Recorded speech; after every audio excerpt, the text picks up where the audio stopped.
பிறந்து சிறந்த மொழிகளிலே சிறந்தே பிறந்த எம்மொழியாம் தாய்மொழி தமிழ் மொழியின் அன்பு காதலர்களுக்கு இனிய வணக்கம். இதோ உங்களுக்காக கவிதை துளிகள். காதலில் மட்டும்தான் வெற்றிக்கும் தோல்விக்கும் ஒரே பரிசு கவிதை. கையளவுதான் இதயமாம் அறிவியல் சொல்கிறது, பின் எப்படி சாத்தியம் 6 அடி உயரமுள்ள நீ அதற்குள்? அன்பே, உன் கண்களை மூடிக்கொள், வண்டுகள் பார்த்தால் தேனெடுக்க வந்துவிடும். காதல் எனும் நெருப்பில் என் இதயம் எரிந்து கொண்டிருக்கிறது, அருகில் வந்து பார், என் சாம்பலில் கூட உன் முகம்தான் தெரியும். அன்பே, நீ என்னை வெறுத்து திட்டும் வார்த்தைகள் கூட நான் ரசிக்கும் ஒரு கவிதை.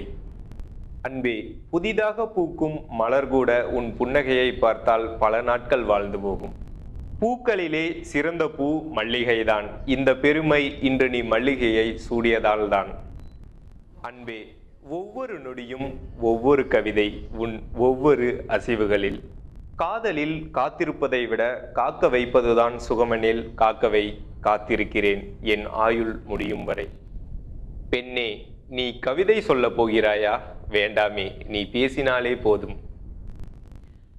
துடிக்கும் இதயம் நின்று போகலாம், ஆனால் நின்ற இதயமும் மீண்டும் துடிக்கும் உன் அழகான நினைவுகள் இருந்தால். என்னவள் என் மார்பில் சாய்ந்து உறங்கிக் கொண்டிருக்கிறாள். ஒரு பக்கம் சந்தோஷம், ஒரு பக்கம் வேதனை. எங்கோ என் இதய துடிப்பு அவளை எழுப்பிவிடுமோ என்று. அன்பே, என் உலகின் முழு நேர முகவரி உன் புன்னகைதான். மறந்தேனும் புன்னகைக்காமல் இருந்து விடாதே, எல்லோரும் மறந்துவிடக்கூடும் என்னை. தனிமையை நான் உணர்ந்ததில்லை கண்ணே, எப்போதும் உன் நினைவுகள் என்னை தழுவிக்கொண்டும் தலைகோதிக்கொண்டும் இருப்பதால். பாசம் என்று நினைத்துதான் பழகினேன், பிறகுதான் தெரிந்தது நீ என் சுவாசம் என்று. யார் விதைத்ததென்று தெரியவில்லை, ஆனால் திரும்பும் திசையெங்கும் பூத்து கிடக்கிறது இந்த காதல்.